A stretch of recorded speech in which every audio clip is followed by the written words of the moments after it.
आज मैं एक्सप्लेन करने वाला हूँ 2023 का एक और ऑनगोइंग हरेम एनिमे जिसका नाम है गॉडेस कैफे टेरैक और ये इसका एपिसोड 1 होने वाला। तो बिना ज्यादा देर के स्टार्ट करते हैं। तो इस एपिसोड की शुरुआत में हम एक लड़के को एक फैमिलिया कैफे टेरैक नाम के कैफे के सामने खड़ा हुआ देखते हैं, जहाँ पर वो बोलता है कि 3 साल हो गए हैं अब। उसके बाद वो लड़का दरवाजा खोलकर उस कैफे के अंदर आ जाता है, जहाँ पर सारा सामान काफी बिखरा हुआ था और यहाँ पर वो हमें बताता है कि वो यहाँ पर इस कैफे को बेचने के लिए आया है, क्योंकि ये कैफे उसकी दादी का था जो कि अब मर चुकी हैं। उसके बाद वो दरवाजा खोलकर एक कमरे में आ जाता है और तभी वहाँ पर उसे एक लड़की की आवाज सुनाई देती है और फिर हम उस लड़की को देखते हैं जो कि वहाँ पर 2 पीस पहने हुए गलती से हमारे हीरो के सामने आ जाती है और उन दोनों को यहाँ पर कुछ भी समझ में नहीं आता कि ये क्या हो रहा है। उसके बाद वो लड़की वहाँ पर चलाती है, जिसकी वजह से हमारा हीरो वहाँ से दौड़कर दूसरी तरफ जाने लगता है, लेकिन वो जैसे ही दूसरा दरवाजा खोलता है वहाँ पर एक और लड़की होती है जो अपने कपड़े उतारे हुए थी। सो हमारा हीरो वहाँ से भी घबरा कर भाग जाता है और बोलता है कि आखिर ये 2 बिना कपड़ों की लड़कियां मेरे इस घर में कर क्या रही है। लेकिन तभी वहाँ पर उसे एक और लड़की दिखती है, उसके बाद एक और लड़की दिखती है, उसके बाद एक और मोहतरमा दिखती हैं जो अलग ही पोज में होती हैं और टोटल वहाँ पर 5 लड़कियां होती हैं। और ये सब देखकर हमारा हीरो काफी ज्यादा हैरान था कि आखिर ये लड़कियां मेरे घर में क्या कर रही हैं। लेकिन तभी वहाँ पर वो दूसरे नंबर की लड़की दौड़ते हुए आती है और हमारे हीरो को एक कराटे चाप मार कर देती है, जिसकी वजह से वो बेहोश हो जाता है। उसके बाद हमें बैकग्राउंड में से हमारे हीरो की आवाज आती है जो बोलता है कि मैंने सुना था कि कुछ गॉडेस एक पुरानी कॉफी शॉप में जो कि बीच के बगल में है वहीं रहती हैं और वो उस कॉफी शॉप में बड़ी ही आराम से काम करती हैं। उसके बाद हमें पता चलता है ये वो 5 ही लड़कियां हैं जो कैफे टेरैक फैमिलिया में काम करती हैं, जो कि हमारे हीरो की दादी की जो कैफे है वो है। उसके बाद हम पहली लड़की को देखते हैं जो बोलती है मुझे लगता है कि हमें गलतफहमी हो गई थी। सो उसकी बात सुनकर हमारा हीरो गुस्से में बोलता है तो अगर ऐसी बात है तो तुम लोग मुझे बांधे क्यों हुए हो इस तरीके से रस्सी से। उसके बाद दूसरी लड़की उससे माफी मांगती है कि माफ कर दो जो मैंने तुम्हें इतनी जोर से लात मारी। उसके बाद एक लड़की बोलती है तो तुम्हारा नाम कासुकाबे हयातो कुन है, तुम्हारी ग्रैंडपा ने हमें तुम्हारे बारे में बताया था कि तुम टोक्यो यू में जाते हो पढ़ने के लिए। सो उनकी ये बातें सुनकर हयातो उनसे बोलता है कि आखिर तुम लोग कौन हो, मेरे घर में क्या कर रही हो और तुम्हारा उस बुढ़िया से क्या रिश्ता है। सो ये लड़की बोलती है कि हम उसका परिवार हैं। सो तभी हमारा हीरो बोलता है कि उसकी सिर्फ एक ही फैमिली है जो मैं हूँ। उसके बाद व्हाइट टी शर्ट वाली एक लड़की बोलती है कि हमें यहाँ पर काम करते हुए 1 साल हो गया है और तुम्हारी दादी ने हमसे कहा था कि हम उसके परिवार का एक हिस्सा हैं और हम यहाँ पर रह सकते हैं क्योंकि यहाँ पर बहुत सारे कमरे हैं जिनका कुछ भी इस्तेमाल नहीं करता है। उसके बाद वो सभी हयातो की दादी की तस्वीर की ओर देखने लगते हैं। उसके बाद वो पहली वाली लड़की बोलती है कि आखिर तुम वापस टोक्यो क्यों नहीं चले जाते, हाँ यहाँ पर कर क्या रहे हो। सो हमारा हीरो उनसे बोलता है कि तुम्हें यहाँ पर रहने का कोई भी अधिकार नहीं है और मैं इस घर का कानूनी वारिस हूँ, कानूनी मालिक। सो उसकी बात सुनकर वो लड़की बोलती है कि 3 साल पहले तुमने तुम्हारी दादी को अकेले छोड़ दिया और हमने ही उनके अंतिम संस्कार के भी पैसे दिए हैं। सो उसकी बात सुनकर हयातो बोलता है कि मेरी उस बुढ़िया के साथ एक लड़ाई हो गई थी और मुझे उसकी मौत के बारे में तब तक पता नहीं चला जब तक अथॉरिटीज ने मुझे कॉल करके नहीं बताया।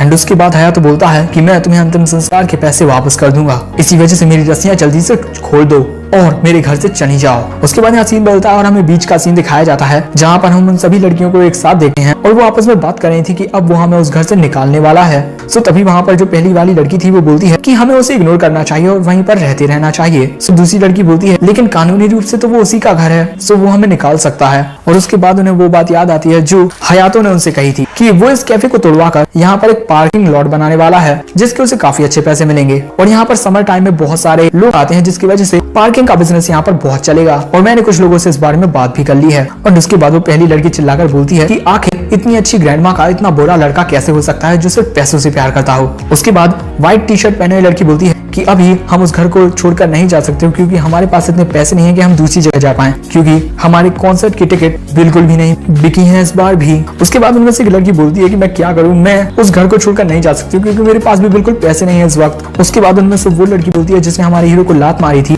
कि मैं उसे रोकने में इतनी ज्यादा फोकस्ड हो गई कि मैं ये भूल ही गई कि मैंने बिल्कुल भी कपड़े नहीं पहने और उसने मुझे बिना कपड़ों के पूरा का पूरा देख लिया, जिसकी वजह से यहाँ पर वो काफी ज्यादा एम्बैरेसमेंट फील करने लगती है। उसके बाद वो सभी लड़कियां बोलने लगती हैं उसने मुझे मुझे मुझे भी बिना कपड़ों के देखा। लेकिन तभी अचानक उस ग्रीन टी शर्ट वाली लड़की के दिमाग में एक आइडिया आ जाता है और वो बोलती है कि हम जैसी क्यूट 5 लड़कियां जब एक साथ मिल जाएं तो हमारे पास बहुत ऑप्शन होंगे, क्योंकि वो लड़का बहुत ज्यादा ठरकी होगा जिसके दिमाग में सिर्फ गंदी गंदी बातें चलती होंगी। आखिर सभी लड़के बंदर ही तो होते हैं। उसके बाद हम हमारे हीरो हयातो को उसके कमरे में देखते हैं जो वहाँ पर लेटा हुआ सिर्फ यही सोच रहा था कि उसे उन 5 लड़कियों को इस घर में से निकालना है क्योंकि ये मेरा घर है। उसके बाद वो अपनी दादी के साथ हुई अपनी लड़ाई को याद करने लगता है, जहाँ पर वो बोलता है कि बुढ़िया मैं इस घर में वापस कभी नहीं आने वाला हूँ। सो उसकी दादी ने कहा था कि जो तुम्हें करना है वो करो। वो ये सब सोच ही रहा था, तभी दरवाजा खटखटाने की आवाज आती है और तभी उनमें से एक लड़की उसके कमरे का दरवाजा खोलती है और हम देखते हैं वो मेड कैफे वाले कपड़े पहने हुए हैं और वो हयातो से बोलती है कि मैं डिनर बनाने के बारे में सोच रही थी, क्या आप हमारे साथ खाना खाना चाहेंगे मास्टर।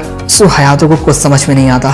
उसके बाद ये लड़की अपने प्लान के बारे में याद करने लगती है जो उस ग्रीन टी शर्ट वाली लड़की ने बनाया था कि हम ओका चैन से अपने मेड क्रैब वाले प्लान की शुरुआत करेंगे। सो दोस्तों इस लड़की का नाम है ओका चैन। इस पहली तकनीक से वो लोग जानेंगे कि हमारा हीरो कितना बड़ा वर्जन लूजर है और उसकी ये बात ओका चैन को माननी पड़ती है। और यहाँ प्रेजेंट में हयातो उस लड़की से बोलता है कि तुम जो कुछ भी कर लो मेरा फैसला नहीं बदलने वाला है। सो ओका चैन बोलती है कि अरे नहीं तुम गलत समझ रहे हो। सो हयातो बोलता है क्या तुम हमेशा डिनर बनाते वक्त इस तरीके के मेट वाले कपड़े पहनती हो। सो उसकी बात सुनकर लड़की को गुस्सा आता है, लेकिन वो बोलती है कि नहीं बिल्कुल नहीं। एंड उसके बाद वो बोलती है कि मैं तो बस अपने मास्टर के लिए खाना बनाना चाहती थी। सो हयातो बोलता है कि ठीक है मैं तुम्हें इसके पैसे दूंगा। सो वो लड़की बोलती है कि ठीक है मैं आपके लिए पिलाफ बनाती हूँ। सो हीरो बोलता है कि नहीं फ्राइड चिकन, और वो उसी पर अड़ा रहता है। लेकिन दोस्तों उस लड़की को तो फ्राइड चिकन बनाना नहीं आता था तो वो उसे जला कर रख देती है। उसके बाद हयातो उसे हिसाब बताने लगता है और वो हिसाब करने के बाद बताता है कि तुमने 1000 यान गटर में फेंक दिए ऐसा खाना बनाकर। सो तभी वो बगल वाली लड़की जिसका नाम रिहो सेन है उससे चिपक जाती है, बोलती है कि मुझे तो इसकी कोई बात समझ में नहीं आ रही है, कितना सेल्फिश है ये। सो तभी रिहो चैन एक और लड़की को बुलाती है जो छोटे छोटे कपड़े पहनकर वहां पर आ जाती है। दोस्तों इस लड़की का नाम है एमी चैन और वो हयातो को हयाची बोल कहकर बुलाती है। सो हयातो बोलता है कि मुझे इस तरीके से कभी मत बुलाना, समझी, और तुम यहाँ पर ये इतने छोटे कपड़े पहनकर क्यों आ गई। सो अगले ही मोमेंट में एमी चैन को काफी ज्यादा एम्बैरेसमेंट फील होती है। सो वो बोलती है कि नहीं नहीं नहीं मैं ये नहीं कर सकती। उसके बाद हमें रात का सीन दिखाया जाता है जहाँ पर हम सारी लड़कियों को एक साथ खाना खाते हुए देखते हैं और टेबल पर काफी सारी डिशेस थी और दूसरी तरफ हमारा हयातो दुकान से लाया हुआ खाना खा रहा था और वो उन लड़कियों की तरफ भी देख रहा था जो वो बातें कर रही हैं। और वहीं पर जो रिहो चैन थी उसके दिमाग में ना जाने फिर से क्या चलता है और वो हयातो से बोलती है कि नहाने का पानी तैयार हो गया है मास्टर। उसके बाद हयातो मस्त आराम से टब में बैठकर नहा रहा होता है और वो याद करने लगता है कि उसने अपनी ग्रैंडमा से क्या कहा था कि वो टोक्यो में जाकर दिखाएगा और उसके बाद वो काफी अमीर हो जाएगा। उसके बाद उन्हें इस छोटे से घर में रहने की कोई जरूरत नहीं होगी और हमारे पास बहुत सारे पैसे होंगे। सो उसकी दादी बोलती है कि तुम बकवास करना बंद करो और मुझे बहुत सारे पैसों की कोई जरूरत नहीं है, मुझे बस इतने ही पैसे चाहिए जितने में मेरी जिंदगी अच्छे से कट जाए। उसके बाद फिर से प्रेजेंट में हयातो बोलता है कि आखिर मैं उस तरीके से बड़बड़ क्यों कर रहा था उस टाइम पर। उसके बाद हयातो सोचने लगता है कि कुछ गड़बड़ तो नहीं है, कहीं ये लड़कियां मेरे साथ यहाँ पर नहाने के लिए नहीं आ जाएं। उन्होंने मेरे लिए कोई ना कोई जाल तो बिछाया होगा, लेकिन वहाँ पर कोई नहीं आता। उसके बाद हयातो जब नहाकर बाहर निकलता है तो वहाँ पर एक दरवाजा खुला हुआ था जो कि कैफे का है। सो जब वो अंदर जाता है सो वहाँ पर वही व्हाइट टी शर्ट वाली लड़की होती है जो एक सिगरेट को अपने मुंह में दे रही थी। सो हयातो उसके पास आकर बोलता है कि कैफे में सिगरेट पीना मना है। सो वो लड़की बोलती है कि ये तो बस चॉकलेट है, तुम्हें भी चाहिए। और वो लड़की बताती है कि मैं यहाँ पर हमारे कॉन्सर्ट या बैंड के लिए गाने लिखने के लिए आती हूँ क्योंकि ये जगह काफी शांत है जिसकी वजह से मैं अच्छे से फोकस कर पाती हूँ। एंड वो लड़की बोलती है कि मुझे एक बात समझ में नहीं आती कि तुम जिस दुकान को बंद करवाने वाले हो उसमें सिगरेट पीने या ना पीने से तुम्हें क्या फर्क पड़ रहा है। सो हयातो उसकी बात का कोई जवाब नहीं देता और वहाँ से चला जाता है। उसके बाद हम रिहो चैन को एक और लड़की के साथ शराब पीते हुए देखते हैं एंड उसके बाद रिहो चैन बोलती है कि मैं इस ट्रिक का इस्तेमाल नहीं करना चाहती थी लेकिन अब मेरे पास कोई भी दूसरा ऑप्शन नहीं है। उसके बाद जो वो दूसरी लड़की थी वो शराब की वजह से नशे में आ जाती है और वो हयातो के कमरे में जाने लगती है और बैकग्राउंड में से रिहो चैन बोलती है कि मैं तुम्हें शराब कभी इसीलिए नहीं पीने देती क्योंकि ये तुम्हारे लिए काफी खतरनाक है, लेकिन इस बार मुझे माफ कर देना कीकू चैन, तुम्हें अपना सैक्रिफाइस देना ही होगा। जैसे ही हयातो के कमरे का दरवाजा खुलता है वो जाग जाता है और वो कीकू चैन आकर वहाँ पर अजीब अजीब सी बातें करने लगती है कि वाह इस कमरे में से एक लड़के के सेंट की स्मेल आ रही है और वहाँ पर काफी ठरकी वाली हरकतें करती है। उसके बाद वो सीधा जाकर हयातो के ऊपर ही चढ़ बैठती है। हयातो उससे कहता है कि मुझसे दूर रहो, लेकिन वो लड़की अगले मिनट पे अपने कपड़े यानी कि पजामा खोलने लगती है, मेरा मतलब खोल देती है। और दूसरी तरफ रिहो चैन हमें बताती है कि कीकू जब एक बार शराब पी लेती है तो बहुत ही बड़ी बेशरम हो जाती है और उसके बाद रिहो चैन अपने प्लान को अंजाम देने के लिए हयातो के कमरे में जाने लगती है ताकि वो उसे कीकू चैन के साथ रंगे हाथों पकड़ पाए। और दूसरी तरफ कीकू चैन अपने पूरे के पूरे कपड़े उतारती जा रही थी। उसके बाद रिहो चैन एक फोन निकाल लेती है ताकि वो हर एक चीज का वीडियो रिकॉर्ड कर पाए और हयातो को ब्लैकमेल कर पाए। लेकिन तभी वहाँ पर एमी चैन आ जाती है जो कीकू को खुद हयातो से दूर करती है और हयातो को गुस्से में देखने लगती है। हयातो उसे समझाने की कोशिश करता लेकिन उसकी बात सुने बिना ही वो उसे पीटने लगती है और एमी चैन ने यहाँ पर आकर रिहो चैन का पूरा प्लान बर्बाद कर दिया। और वहाँ पर एमी चैन बोलती है कि मेरे होते हुए ये लड़का यहाँ पर किसी भी लड़की को टच तक नहीं कर पाएगा। उसके बाद सीन बदलता है और हयातो ब्रेकफास्ट करने के लिए बैठ जाता है और ये खाना उसके लिए किकू चैन ने बनाया है और किकू चैन को कल रात जो कुछ भी हुआ उसके बारे में कुछ भी याद नहीं था। और दूसरी तरफ एमी चैन हयातो के पास आकर से माफी मांगती है कि कल रात का प्लान मैंने पूरा खराब कर दिया, मुझे माफ कर दो। वो सभी ऐसी बातें कर रहे थे, तभी वहाँ पर घंटी बजने की आवाज आती है। सो वो सोचते हैं इतनी सुबह कौन होगा, लेकिन हम देखते हैं हयातो ने वहाँ पर 2 लोग बुलवाए थे उसके कैफे का इंस्पेक्शन करने के लिए कि ये कैफे पार्किंग प्लॉट के लिए कैसा रहेगा। और वो लड़कियां बोल रही थी कि अब ये इस घर को तोड़ने वाले हैं और साथ ही कैफे को भी। उसके बाद हम सभी को कैफे के बाहर खड़ा देखते हैं जहाँ पर वो 2 आदमी हयातो को बताते हैं कि ये जगह काफी अच्छी रहेगी। और तभी यहाँ सीन बदलता है और हम रियो चैन को देखते हैं जो बोलती है कि हमें उसे मार कर कहीं गाड़ देना चाहिए। एमी चैन भी मान जाती है, किकू चैन बोलती है कि बकवास करना बंद करो। उसके बाद उन 2 में से एक बंदा आकर उस बोर्ड को पकड़ता है और इसे हिला हिलाकर बाहर निकाल देता है। और कैफे का साइन गिर जाने की वजह से लड़कियां तो काफी दुखी थी और उस कैफे साइन को देखकर हयातो को याद आती है उसकी दादी की बात। जब हयातो ने अपनी दादी से पूछा था कि आखिर इसमें इंग्लिश में क्या लिखा हुआ है, तो उसकी दादी ने बताया था ये इंग्लिश नहीं स्पेनिश है जिसमें फैमिलिया का मतलब फैमिली होता है। जितने भी कस्टमर्स हमारे इस कैफे में आएंगे वो सभी हमारी फैमिली ही तो हैं, हमारी कासू का भी फैमिली का हिस्सा। उसके बाद वो बंदा उस बोट को पकड़कर उसे फेंकने के लिए जाता है, लेकिन हयातो उसका हाथ पकड़ लेता है और उससे बोलता है कि मुझे ये बोट चाहिए। और उन लड़कियों को समझ में नहीं आता कि ये इसने अभी किया क्या। और दूसरी तरफ जो हयातो होता है वो उस बोट को बड़े ही ध्यान से देख रहा था। उसके बाद वो छोटे बालों वाली लड़की बोलती है कि अब सब कुछ तुम पर डिपेंड करता है उका, जाओ पिलफ बनाओ। उसके बाद हयातो को हम उसके कमरे में देखते हैं जो हमें बताता है कि उसके पेरेंट्स की डेथ एक कार एक्सीडेंट में हो गई थी और उसके बाद उसका ख्याल उसकी दादी माँ ने रखा। वो ये सब सोच ही रहा था, तभी वहाँ पर दरवाजा खोलकर उका आती है जो उसके डिनर के लिए पिलफ बना के आई थी। उसके बाद वो उस बने हुए पिलफ को वहीं पर रख देती है टेबल पर।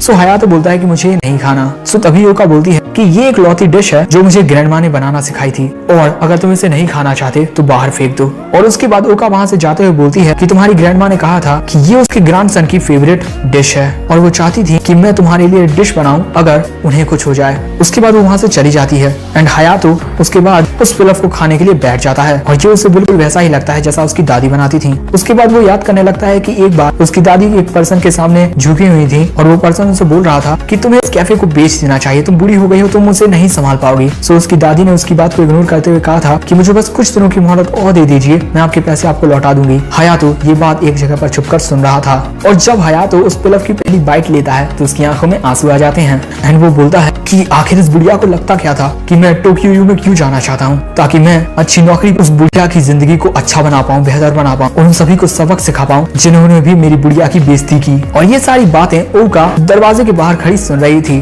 और उसके बाद वो बोलती है कि मैं जितना समझती थी ये उतना बुरा नहीं है। उसके बाद हयातो अपनी प्लेटों को धोने लगता है, तभी वहाँ पर ओका आती है। वो पूछती है कि आप बर्तन क्यों धो रहे हो। हयातो बताता है कि मैंने खाना खाया है तो मैं ही बर्तन धोऊंगा ना। सो ओका पूछती है सच में तुमने मेरे हाथ का बना पिलफ खाया, कैसा लगा तुम्हें। सो हयातो बोलता है नॉर्मल था। उसके बाद हमारा हयातो ओका से पूछता है कि क्या मेरी ग्रैंडमा हमेशा तुम लोगों के साथ बैठकर एक साथ खाना खाया करती थी जिस तरीके से कल तुम लोग खाना खा रहे थे। सो ओका बोलती है कि हाँ, हम सभी एक साथ मिलकर खाना खाते थे और काफी ज्यादा हंसी मजाक करते थे। हयातो पूछता है कि जब उनकी डेथ हुई तब वो बिल्कुल कैसी थी। ओका बताती है कि वो हमेशा बहुत ज्यादा हंसा करती थी और बोलती थी कि मैं हंसते हंसते थक गई, इसी वजह से अब मैं लेटना चाहती हूँ। और एक बार जब वो लेटी फिर उसके बाद वो कभी नहीं उठी। एंड उसके बाद हमारा हीरो हयातो बहुत अंदाज में बोलता है कि मैं काफी खुश हूँ कि मेरी ग्रैंडमा उसके परिवार के साथ हंसते हुए हर एक चीज का आनंद लेते हुए इस दुनिया को छोड़कर गई। मैं काफी खुश हूँ। और ये बात मान लो जैसे ओका के दिल पर लग जाती है। उसके बाद हयातो बोलता है कि मुझे कैफे के सारे अकाउंट्स के खाते दिखा। लेकिन जब हयातो हर एक साल के खाते चेक करता है तो उसका दिमाग खराब हो जाता है कि वो बुढ़िया तो मुनाफा कमाने में बिल्कुल बेकार थी। एंड उसके बाद हयातो बताता है कि तुम पांचों यहाँ पर काम कर रही थी जिसकी वजह से यहाँ का बजट ओवर बजट हो जाता था। उसके बाद हयातो बोलता है कि अब मैं मेरी ग्रैंडमा की जगह इस कैफे को एक बेहतर जगह बनाऊंगा। सो तभी ओका बोलती है कि तुम यहाँ पर क्यों रहे हुए, तुम्हें तो अपने टोक्यो यू में पढ़ने के लिए जाना है ना। सो हयातो बोलता है कि मैं 1 साल की छुट्टी लूंगा और यहाँ पर ट्यूशन पढ़ के पढ़ाई किया करूंगा और 1 साल काम करने के बाद भी मुझे अच्छे रिजल्ट्स नहीं मिले तो मैं इस जगह को एक पार्किंग प्लॉट बनवा दूंगा। सो तभी ओका चैन हैरान होते बोलती है कि तुम क्या हम सभी के साथ रहोगे अब यहाँ पर। सो हयातो बोलता है कि ये मेरा घर है इसीलिए मैं यहाँ पर रहूंगा, अगर तुम्हें ये पसंद नहीं तो तुम यहाँ से जा सकती हो और मैं इस घर का मास्टर हूँ। सो तभी उनमें से एक एक करके हर एक लड़की मान जाती है क्योंकि उनके पास बजट की बहुत ज्यादा प्रॉब्लम है और वो कहीं दूसरी जगह जाएंगे तो उन्हें वहाँ पर बहुत ज्यादा रेंट देना होगा। हर एक लड़की इस बारे में अच्छे से सोचती है और वहीं पर रहने का डिसाइड करती है। और दोस्तों बता दूं कि ये जो 5वीं लड़की है ना जिसके छोटे छोटे पीले बाल हैं उसका नाम है अकाने। सो सभी 5 लड़कियों के नाम पता चल गए ना। और एंड में जब सभी लड़कियां मान जाती हैं रहने के लिए तो बेचारी अकेली ओका क्या करती, उसे भी ना चाहते हुए हयातो के साथ इसी घर में रहना पड़ता है। उसके बाद उन लड़कियों को देखकर हयातो बोलता है कि अब मैं ये देखूंगा कि ये लड़कियां जो कि कैफे की गॉडेसेस हैं वो इस कैफे के लिए वरदान साबित होती हैं या फिर श्राप। एंड गाइस, इसी के साथ हमारा ये एपिसोड समाप्त हो जाता है। अगर तुम्हें एपिसोड पसंद आया हो तो वीडियो को लाइक कर देना, चैनल पर नया है तो सब्सक्राइब कर देना। सो गाइस, आज मैं एक्सप्लेन करने वाला हूँ गॉडेस कैफे टेरेक का एपिसोड 2। सो अगर अभी तक तुमने सब्सक्राइब नहीं किया है तो जल्दी से सब्सक्राइब कर दो। तो इस एपिसोड की शुरुआत में हम देखते हैं कि सारी की सारी लड़कियां अपना अपना इंट्रोडक्शन कर रही होती हैं। एक लड़की का नाम होता है सुरुगा आमी, जो कि हाई स्कूल सेकंड ईयर में है और कराटे क्लब की मेंबर है। दूसरी लड़की का नाम सुकीशिमा रिहो और वो यूनिवर्सिटी सेकंड ईयर की स्टूडेंट है। तीसरी लड़की का नाम होता है शिरागाकी उनो और वो भी सुकीशिमा की तरह यूनिवर्सिटी सेकंड ईयर की स्टूडेंट है। चौथी लड़की का नाम होता है होजी अकाने, जिसकी एज 19 है। पांचवी लड़की का नाम होता है माकुजावा ओका, जिसकी एज 19 और वो टेक स्कूल स्टूडेंट है। और उन लड़कियों को देखकर हयातो सोच रहा होता है कि शायद से इन लड़कियों की मदद से वो कैफे को बचा पाए। एंड उसके बाद हयातो उन लड़कियों से बोलता है कि हम सभी इस घर में एक साथ रहने वाले हैं, हमें घर के कामों को आपस में बांट लेना चाहिए। सो तभी सुकीशिमा बोलती है कि मुझे साफ सफाई वाला काम पसंद नहीं है, इससे मेरे नाखून गंदे हो जाएंगे। तभी सुरुगा बोलती है कि उसे भी कपड़े धोने का काम नहीं आता है। और तभी होजी बोलती है कि उसका ब्लड प्रेशर लो है, इसी वजह से वो तेज रफ्तार से काम नहीं कर पाती है। शिरागी को कुछ समझ में नहीं आता कि वो क्या बोले। माकुजावा भी बोलती है कि उसे भी क्लीनिंग का काम पसंद नहीं है। सो तभी हयातो परेशान होकर बोलता है कि तुम लोग शिकायतें करना बंद करोगी। और उन लड़कियों को देखकर हयातो सोचता है कि मुझे ये लड़कियां गॉडेस कम और मॉन्स्टर्स ज्यादा लग रही हैं। एंड तभी हयातो बोलता है कि हम सभी इस घर में एक साथ रहने वाले हैं, सो हमें इस घर का काम तो आपस में डिवाइड करना ही होगा। तभी सुरुगा बोलती है कि ये सारा काम तो हमारे लिए ग्रैंडमा कर दिया करती थी, वो हमारे लिए खाना बनाती थी, क्लीनिंग करती थी और लॉन्ड्री का भी काम वही करती थी। और तभी माकुजावा बोलती है कि सच में दादी और पोते में कितना ज्यादा डिफरेंस है। उसके बाद वो सभी लड़कियां खाने पीने की बातें करने लगती हैं। हमारे ये लोगों को समझ में नहीं आया होता है कि ये लड़कियां कर क्या रही हैं। एंड तभी हयातो उन सभी लड़कियों से बोलता है कि तुम लोगों ने कभी सोचा है कि शायद से ग्रैंडमा के इतनी जल्दी मरने का कारण तुम सभी हो सकते हो, क्योंकि इन लड़कियों की वजह से हयातो की दादी को इतना काम जो करना पड़ता था। सो तभी वो लड़कियां बोलने लगती है कि अरे नहीं, ऐसा तो कुछ भी नहीं है, हम कभी कभार उनकी थोड़ी बहुत मदद तो कर दिया करते थे। उन सभी की ऐसी बातें चली नहीं थी। तभी शिरागी बोलती है कि उसे कुकिंग करना काफी पसंद है और उसे सफाई करने में भी कोई एतराज नहीं है। उसकी बात सुनकर हयातो उससे बोलता है कि तुम्हारा नाम शिरागी है ना। सो उसकी बात सुनकर माकुजावा बोलती है कि वो तुमसे बड़ी है, उसके नाम के पीछे सैन लगाकर उसे इज्जत तो दो। सो हयातो बोलता है कि उसे इक्वल ट्रीटमेंट देना पसंद है और उसे ऐसे लोग बिल्कुल भी पसंद नहीं है जो बहुत ज्यादा अच्छे लड़के बनने का नाटक करते हो। उसके बाद हयातो बोलता है तो अब हम इस घर की सफाई करना शुरू करते हैं। और वो सभी लड़कियां भी आखिर में इसके लिए मान जाती हैं। एंड उसके बाद जब वो लड़कियां सफाई करती हैं तो हम देखते हैं कोई भी लड़की उसका काम अच्छे ढंग से नहीं कर रही होती है। और तभी हयातो सुरुगा को समझाने की कोशिश करता है, लेकिन वो उसी को तंग करने लगती है। होजी बहुत ही आलसी से काम कर रही थी और जो माकुजावा है वो फ्लोर को साफ कर रही थी। तभी हयातो वहां से गुजरता है तो वो गलती से माकुजावा की पांसू देख लेता है। तभी वहां सुकीशिमा आती है जो माकुजावा को बताती है कि उसकी पैंटीज दिख रही हैं, जिसकी वजह से माकुजावा हड़बड़ाने लगती है और वो नीचे गिरने लगती है। और वो सीधा आकर हयातो में घड़ने वाली थी, लेकिन वो हयातो में पैर मार देती है, जिसकी वजह से बेचारा हयातो नीचे गिर जाता है। उसके बाद जो हयातो होता है वो लॉन्ड्री का काम करने लगता है। और जब हयातो वॉशिंग मशीन में से कपड़े निकाल रहा था तभी वहाँ पर माकुजावा आ जाती है। तभी हयातो वॉशिंग मशीन में से एक ब्रा निकाल लेता है और हयातो के हाथ में उस ब्रा को देखकर जो माकुजावा होती है वो वहाँ पर बहुत जोर से चिल्लाती है, जिसकी वजह से जो बाकी सारी लड़कियां होती है वो भी वहाँ पर आ जाती हैं। और जो माकुजावा होती है वो तभी बोलती है कि देखो ये लड़का किस तरीके से मेरे कपड़ों को छू रहा है। सो हयातो बोलता है मैं तो बस इन्हें सुखाने के लिए जा रहा था। सो तभी माकुजावा बोलती है कि उन कपड़ों को वापस उन्हीं की जगह पर रख दो। सो हयातो बोलता है क्यों, क्या हुआ, क्या इन कपड़ों में कुछ डेंजरस छुपा हुआ है। सो हयातो की ऐसी हरकत करने की वजह से सभी लड़कियां उसे भला बुरा कहने लगती हैं। सो तभी हयातो बोलता है कि आखिर इसमें गलती क्या है, ये तो सिर्फ मामूली सी अंडरवेयर्स हैं। सो ना जाने भैया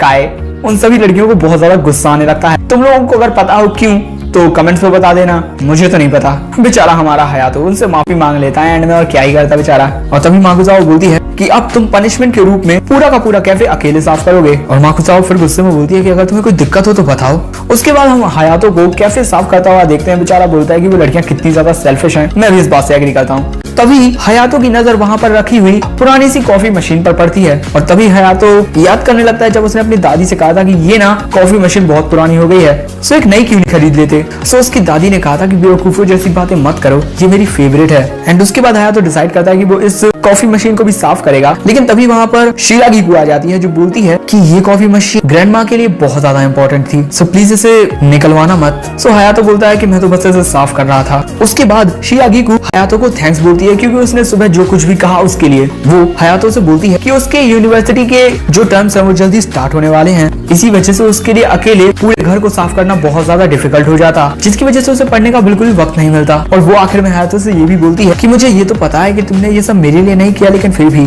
थैंक्स। उसकी बात सुनकर तभी हयातो उससे बोलता है कि आखिर तुम मुझसे इतनी पोलाइटली बात क्यों कर रही हो, हम तो एक फैमिली है ना। क्योंकि वो बुढ़िया तो ऐसा ही मानती थी, क्या तुम अपनी फैमिली से इतनी पोलाइटली बात करती हो। सो तभी शिरागिको भी समझ जाती है कि हाँ वो सभी एक फैमिली है। एंड उसके बाद वो हयातो से बोलती है मैं तो यहाँ तुम्हें डिनर के लिए बुलाने आई थी। सो हयातो बोलता है मुझे अभी भी यहाँ पर सफाई कर, सो तुम सभी पहले खाना खा लो। सो तभी शिरागिको बोलती है कि नहीं, हम सभी एक साथ मिलकर खाना खाते हैं। अगले सीन में माकुजावा हयातो से पूछती है कि क्या उसने कैफे की सफाई कर दी, और वो उसे ठरकी भी बोल रही होती है। हयातो बोलता है कि मुझे इस तरीके से बुलाना बंद करोगी। तभी वहाँ पर शिरागिको खाना लेकर आती है, जो बोलती है कि उससे इस तरीके से बात मत करो, हम सभी एक फैमिली हैं। सो तभी सुकीशिमा बोलती है कि आज तुम्हें क्या हो गया। शिरागिको तभी हड़बड़ाने लगती है कि कुछ भी नहीं हुआ। तभी जो सुरुगा होती है वो सभी से बोलती है कि एक बार बाहर तो देखो। और जब हम बाहर देखते हैं तो भैया बाहर जो चेरी का ट्री होता है वो खिल रहा होता है, एंड ये ना काफी ब्यूटीफुल सीनरी होती है। एंड उसके बाद वो सभी इसी प्यारे से व्यू को एंजॉय करते हुए खाना खाते हैं। और जब हयातो भी देखता है कि सच में ये बहुत ज्यादा ब्यूटीफुल मोमेंट है,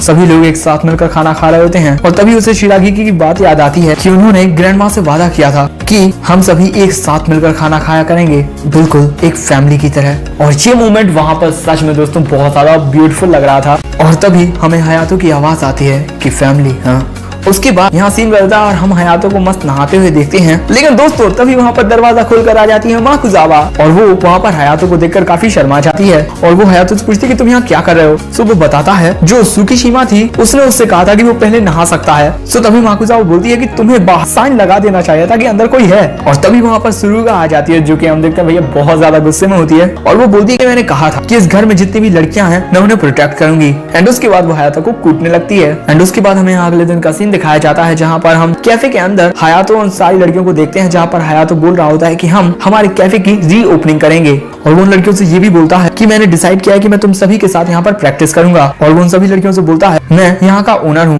इसीलिए मुझे कम से कम कॉफी बनाना तो आना ही चाहिए। और हयातो शिरागिको से बोलता है कि वो सर्व करने का काम कर सकती है। तभी सुकीशिमा बोलती है कि मुझे नहीं लगता कि आज से पहले तुमने कभी भी पार्ट टाइम का जॉब कोई किया है। और तभी माकुजावा भी बोलती है कि मुझे नहीं लगता कि तुम्हारे हाथों की कॉफी बिल्कुल भी अच्छी होगी।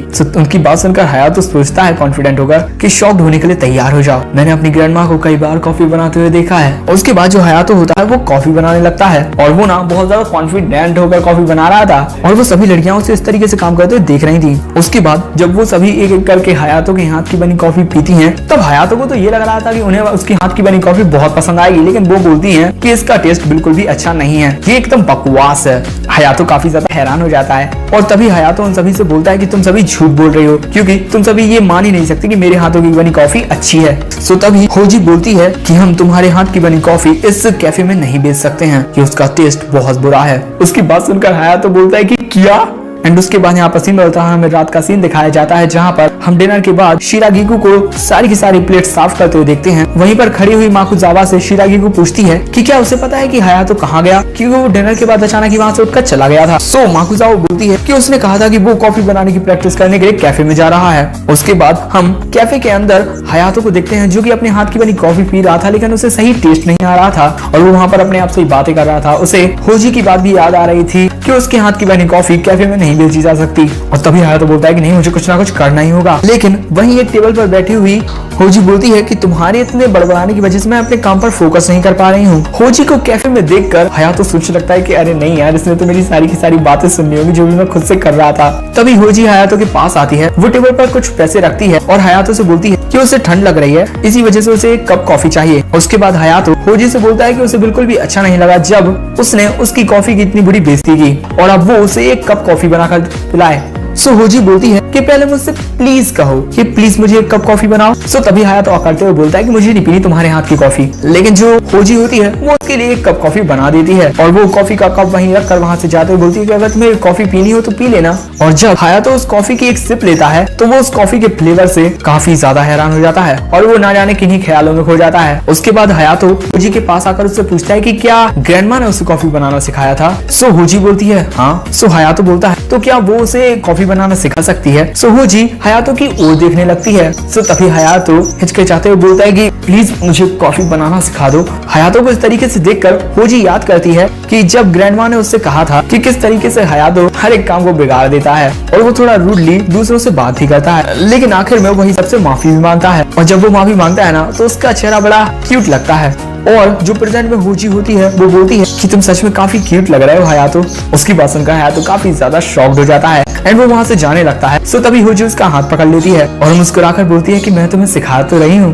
रुक तो जाओ थोड़ा। उसके बाद वो दोनों कॉफी मशीन के पास आ जाते हैं। हयातो सोच रहा था कि ये सच में मेरे साथ फिर से कोई ऐसी हरकत करेगी जिसकी वजह से मैं एम्बैरेसमेंट फील करूँ। सो तभी हयातो होजी से बोलता है कि जब वो मुस्कुराती है ना तब वो बहुत ज्यादा क्यूट लगती है और मुझे तो मुस्कुराती हुई काफी पसंद हो, ना कि तब जब तुम बहुत कूल बनने की कोशिश करती हो। सो होजी को तो उसकी बात से कोई फर्क नहीं पड़ता और वो उल्टा हयातो को थैंक्स बोल देती है। हयातो से बोलता है कि क्या तुम्हें कोई फर्क नहीं पड़ता। उसके बाद हम फिर से हयातो को नहाते हुए देखते हैं। जब हयातो नहा रहा था तभी वहाँ पर दरवाजा खोलकर कोई आ जाता है, लेकिन तभी यहाँ सीन बदलता है और हम होजी को कॉफी पीते हुए देखते हैं। और वो उस वक्त सोच रही थी जब हयातो ने उसकी तारीफ करते हुए कहा था कि वो मुस्कुराते हुए ज्यादा क्यूट लगती है। और तभी यहाँ फिर से सीन बदलता है और हम देखते हैं कि दरवाजा खोलकर वहाँ पर सुरुगा आ गई थी। हयातो से ये भी बोलता है कि उसने ये साइन भी लगाया था कि वो इस वक्त बाथरूम में नहा रहा है, लेकिन भैया तुम तो लड़कियों को जानते हो ना, वो उस पर फिर से गुस्सा करने लगती है और बेचारे को फिर से पीटने लगती है। उसके बाद यहाँ पर अगले दिन का सीन दिखाया जाता है जहाँ पर हम हयातो और सुकीशिमा को एक साथ देखते हैं, जहाँ पर सुकीशिमा बोल रही थी कि अगर मुझे तुम्हारे साथ क्यों आना पड़ रहा है। सो हयातो बोलता है कि हम सभी बिजनेस पार्टनर्स को ये बताने के लिए जा रहे हैं कि हम फिर से अपने कैफे की रीओपनिंग कर रहे हैं। सो तभी सुकीशिमा उसे परेशान करते हुए बोलती है कि तुम मुझे कहीं किसी डेट पर लेकर तो नहीं आए हो ना। सो तभी हयातो उससे बोलता है कि अकाने का जो एक्सप्रेशन है वो बिल्कुल भी अच्छा नहीं है। शिरागी को बहुत ज्यादा शाय है और जो ओका है उसे तो लगता है कि मैं कैफे की रेपुटेशन ही बर्बाद कर दूंगा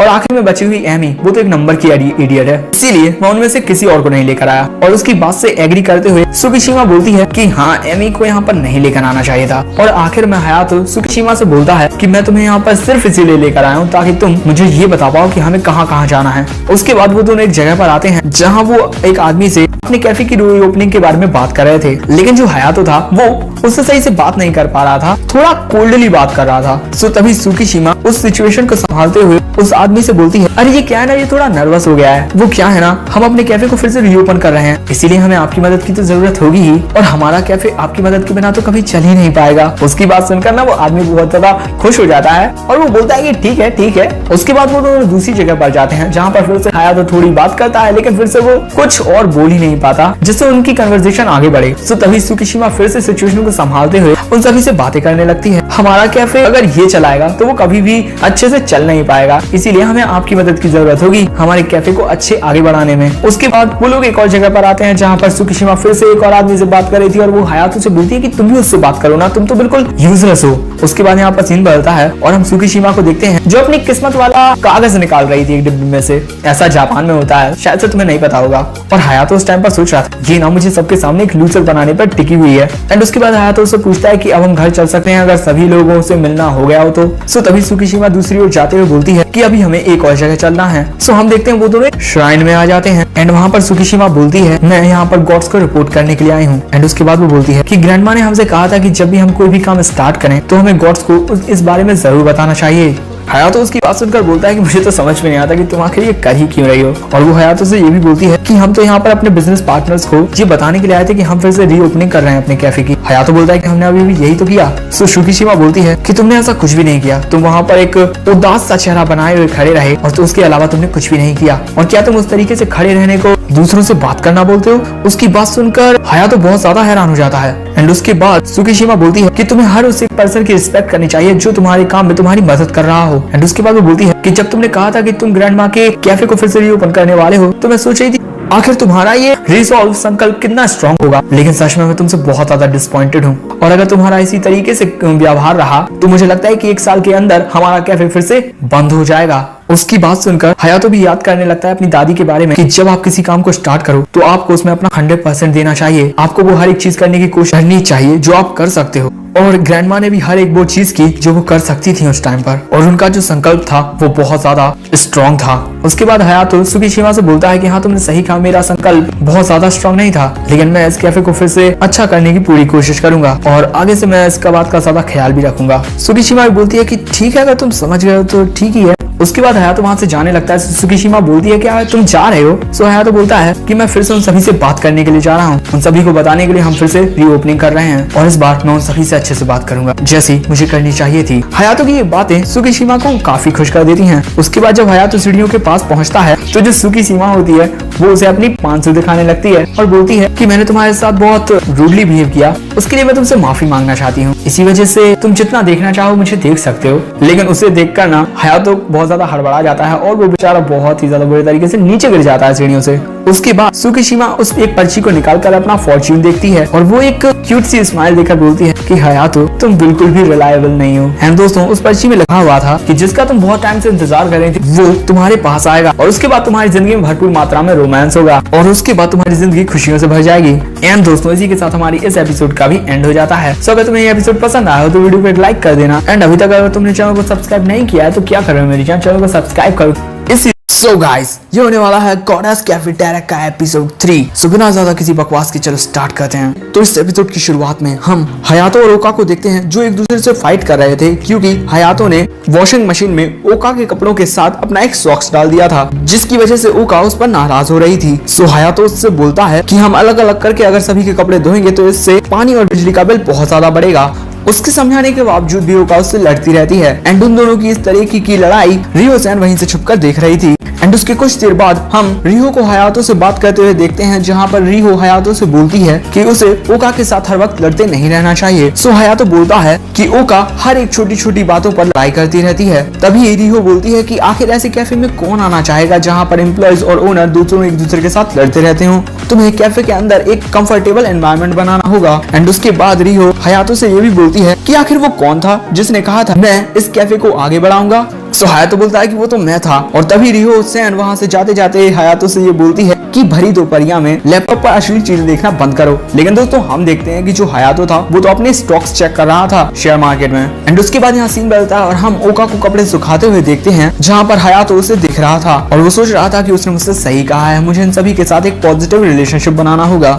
एंड हयातो उस टाइम पर ये भी सोचता है कि अगर इसने कैफे में सभी के साथ कुछ ऐसी वैसी बात कर दी तो जो हमारे फीमेल कस्टमर्स होंगे वो कैफे में नहीं आएंगे। इसी वजह से मुझे इसके साथ अच्छा रिलेशनशिप बनाना ही होगा। लेकिन आखिर कैसे? वो वहाँ पर ये भी बोलता है इससे दोस्ती करना लगभग एक जंगली बीच से दोस्ती करने जैसा होगा। सो वहीं पर बैठी अकाने हयातो से बोलती है उसकी थोड़ी तारीफ किया करो, तुम ये काम करने में काफी अच्छे हो। सो हयातो उससे बोलता है कि बकवास करना बंद करो क्योंकि जब मैंने तुम्हारी तारीफ की तब तुम्हें तो इससे घंटा फर्क नहीं पड़ा। सो जैसे ही अकाने उसकी ये बात सुनती है हम देखते हैं यहाँ पर वो थोड़ा शर्माने लगती है और वो हयातो से ये बोलती है कि उसे तारीफें सुनने की आदत सी हो गई है। लेकिन तभी वहाँ पर एमी चैन आती है जो ओका से पूछती है कि आखिर उसका चेहरा टमाटर की तरह लाल क्यों रखा हुआ है। सो उसकी बात सुनकर अकाने वहाँ से ये कहकर चली जाती है कि मैं कॉफी पीने जा रही हूँ। और तभी अगले पल में ओका हयातो से बोलती है कि आखिर तुम वहाँ खड़े खड़े क्या कर रहे हो, कुछ काम धंधा नहीं है तुम्हें। सो हयातो उस पर गुस्सा करने ही वाला था लेकिन तभी उसे याद आता है कि उससे लड़ना नहीं है। एंड वो बहुत ही जबरदस्ती मुस्कुराने की कोशिश करता है एंड वो इतने अजीब तरीके से ओका की तारीफ करता है कि उसे वो तारीफ कम बेइज्जती ज्यादा लगती है। सो ओका को उसकी बात सुनकर बुरा लगता है एंड वो हयातो के चेहरे पर अपनी चप्पल मार देती है और वो हयातो से ये बोलती है कि आखिर इस तरीके का घटिया चेहरा क्यों बना रहे हो। एंड उसके बाद हयातो भी उस पर चिल्लाने लगता है एंड इसी के साथ उन दोनों की लड़ाई फिर से शुरू हो जाती है। एंड उन दोनों की लड़ाई को देख एमी चैन बोलती है कि ये दोनों तो बिल्कुल बकरी और घोड़े की तरह लड़ रहे हैं। लेकिन वहीं पर खड़ी शिरागिको-सैन बोलती है मुझे तो ये दोनों डॉगी और मंकी की तरह लग रहे हैं। एंड वहाँ पर शिरागिको-सैन ये भी बोलती है कि उसे नहीं लगता कि हयातो एक बुरा लड़का है। सो उसकी बात सुनकर एमी चैन बोलती है हाँ लेकिन वो थोड़ा ठरकी है,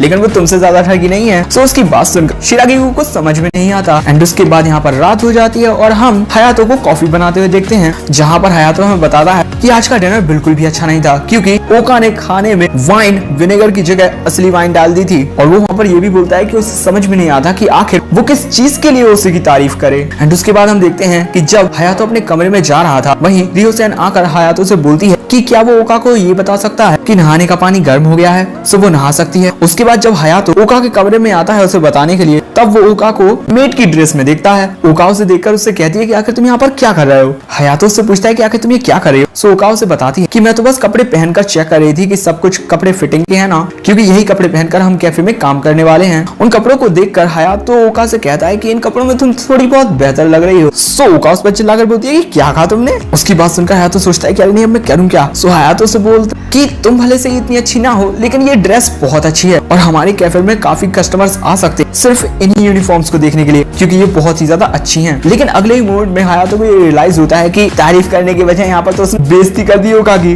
और अब ओका मुझ पर बहुत नाराज होने वाली है। लेकिन जो ओका होती है वो हायातो को थैंक्स बोलती है। सो हायातो उससे हैरान होकर बोलता है कि मैं तुम्हारी तारीफ नहीं कर रहा था, मैं तो यूनिफॉर्म की तारीफ कर रहा था। सो ओका उससे बोलती है कि हाँ, मैं इसीलिए तो तुमसे थैंक्स बोल रही हूँ, क्योंकि ये जो यूनिफॉर्म है ना वो मैंने बनाई है। सो उसके बाद ओका हायातो को ये बताती है कि जिस टेक स्कूल में वो जाती है ना वो एक फैशन स्कूल है, जहाँ पर वो थोड़ा कॉस्ट्यूम डिजाइन के बारे में सीखती है। उसके बाद ओका हायातो से ये भी बोलती है कि एक बार ग्रैंडमा ने उससे कहा था कि हायातो की जुबान बहुत ज्यादा कड़वी है, लेकिन वो कभी भी झूठ नहीं बोलता किसी से। इसी वजह से हम ओका को बहुत ज्यादा खुश देखते हैं, क्योंकि यहाँ पर हायातो ने उसकी ड्रेस की सच्ची तारीफ की है। और तभी ओका हायातो से ये भी बोलती है कि जो उसकी कॉफी है ना उसका टेस्ट और भी ज्यादा बेहतर होता जा रहा है। उसकी बात सुनकर जो हायातो होता है वो यहाँ पर काफी ज्यादा खुश हो जाता है। लेकिन अगले ही पल में वहाँ पर शिरागिकु आ जाती है, जो हायातो के साथ अजीब सी हरकत करने लगती है। एंड उसकी ऐसी हरकत देखकर हायातो को याद आता है कि अरे भैया, इसने भी वो वाइन मिलाया हुआ खाना खाया था। एंड तुम लोगों को तो पता ही होगा कि अगर शिरागिकु थोड़ी सी भी शराब पी लेती है तो वो बहुत ज्यादा ठरकी हो जाती है। एंड तभी वहाँ पर एमी-चैन आती है, जो उन दोनों की ऐसी तस्वीरें खींचने लगती है जहाँ पर शिरागिकु हायातो से चिपकी हुई है। और वो ओका को बताती है कि ये फोटो वो इसीलिए खींच रही है ताकि वो शिरागिकु को बता पाए कि वो कितनी बड़ी ठरकी है। एंड उसके बाद एक खूबसूरत रात में उनकी ऐसी ही बातें होती रहती हैं। उसके अगले दिन में हम हायातो को उसके लैपटॉप में काम करता हुआ देखते हैं, लेकिन वहाँ पर जो एमी-चैन थी वो उसे काफी ज्यादा तंग कर रही थी।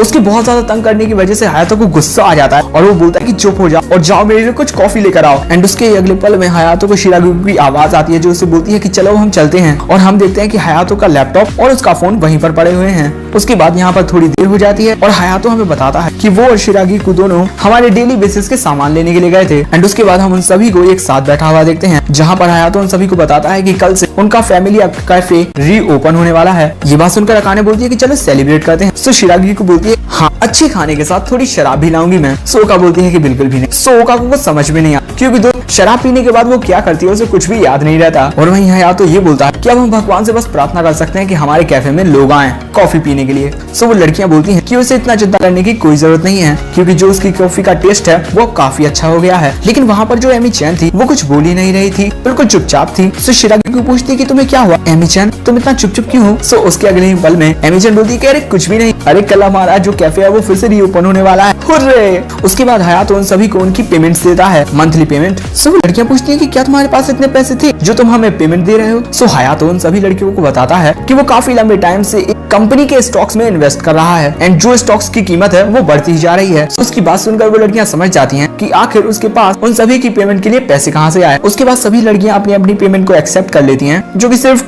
20,000 येन ही थे। लेकिन वहाँ पर हम फिर से एमी-चैन को बिल्कुल चुपचाप बैठा हुआ देखते हैं। उसके बाद हमें यहाँ पर शाम का सीन दिखाया जाता है, जहाँ पर हम हायातो की एक जगह पर बैठा हुआ देखते हैं, जहाँ पर वो हमें बताता है कि वो बहुत ज्यादा खुश, क्योंकि वो सारी की सारी लड़कियां उसके साथ बहुत जल्द घुल मिल गईं। लेकिन उसे नहीं लगता कि उन सभी के एक साथ मिलने के बावजूद भी वो कैफे को अच्छे से चला पाएंगे। पर तभी वहाँ पर एमी-चैन आती है, जो बोलती है कि आखिर तुम ऐसा क्यों सोचते हो। एंड वो हायातो से पूछती है कि उसे क्या लगता है कि किसकी वजह से हम सभी लड़कियां उसके साथ इतना जल्दी घुल मिल गईं, हम सभी इतनी जल्दी एक फैमिली की तरह हो गए। आखिर हमें किसको इन सभी के लिए थैंक्स बोलना चाहिए? वो रीजन जिसकी वजह से हम सभी ने तुम्हें इतनी जल्दी एक्सेप्ट कर लिया, हम सभी तुम्हें इतनी जल्दी समझ पाए, आखिर किसकी वजह से? सो तभी हायातो याद करता कि वो सभी लड़कियां सिर्फ एक ही बात बोलती हैं कि हमें तुम्हारे बारे में तुम्हारी दादी ने बताया। तभी हायातो बोलता है कि ये सब मेरी ग्रैंडमा ने इन लड़कियों को बताया है। उसके बाद एमी-चैन हायातो से बोलती है कि तुम समझ गए कि आखिर वो कौन था। सो तभी हायातो एमी-चैन को थैंक्स बोलता है उसे समझाने के लिए, और वो सोचता है कि मैं तो इसे बेवकूफ समझता था, लेकिन ये तो सच में काफी होशियार है। लेकिन तभी एमी-चैन फिर से अजीब सी हरकतें करने लगती है जैसे वो पहले करती थी। सो हायातो सोचता है कि हाँ, मैं सही सोचता था कि ये एक नंबर की बेवकूफ है। उसके बाद एमी-चैन वहाँ से जाने लगती है, लेकिन तभी एमी-चैन थोड़ा आगे चलकर रुकती है और वो हायातो से ये बोलती है कि क्या तुम्हें पता है कि जो चीजें हमारे लिए बहुत ज्यादा इंपॉर्टेंट होती हैं, बहुत ज्यादा प्रीशियस होती हैं हमारे लिए, वो इतनी आसानी से टूट जाती हैं जितना हम सोच भी नहीं सकते। और अगर तुम्हारी वो कीमती चीज किसी दिन टूट जाती है तो इसमें सिर्फ और सिर्फ मेरी गलती होगी, और इसके लिए मुझे माफ कर देना। सो उस टाइम पर तो हायातो को कुछ समझ में नहीं आता, लेकिन कुछ देर बाद हम देखते हैं कि हायातो का फोन और उसका लैपटॉप बिल्कुल टूटा हुआ है। हायातो को समझ में नहीं आता कि ये क्या है और उसका फोन और लैपटॉप टूटे हुए क्यों है। सो तभी एमी-चैन वहाँ पर जो खड़ी हुई थी छुपके से, वो बोलती है कि मैं तुम्हारे लिए कॉफी बनाने के लिए गई थी, और वो जब मैं तुम्हारे लिए कॉफी कॉफी लेकर आ रही थी तभी गलती से मेरे हाथों से मेरे डंबल्स छूट गए थे, जिसकी वजह से तुम्हारा फोन और लैपटॉप दोनों टूट गए। सो हयातो उस पर गुस्सा करने लगता है और वो बोलता है कि आखिर तुम डंबल्स हर जगह क्यों ले रखती हो। एंड हयातो को अब समझ में आ जाता है कि आखिर एमी चैन इतना चुप चुप क्यों थी लंच के टाइम पर। और तभी वहाँ पर शिरागी गुस्सेन आती है जो बोलती है कि हयातो जिस कंपनी में तुमने अपने स्टॉक्स इन्वेस्ट किए थे उसमें कुछ दिक्कत आ गई है और वो किसी स्कैंडल में फंस गई है और वो बैंकरप्ट हो गई है, जिसकी वजह से तभी हयातो बहुत ज्यादा घबरा जाता है और वो बोलता है कि मुझे उन स्टॉक्स को बेचना होगा, लेकिन उसका लैपटॉप तो काम ही नहीं कर रहा था, जिसकी वजह से उसकी हालत और भी ज्यादा खराब हो जाती है। तभी शिरागी गुस्सेन बोलती है कि तुमने और भी कंपनियों में इन्वेस्ट किए होंगे ना पैसे। सो हयातो बोलता है कि मैंने किए थे, लेकिन ये कंपनी के जो स्टॉक्स हैं वो बहुत तेजी से बढ़ रहे थे, इसीलिए मैंने अपने दूसरे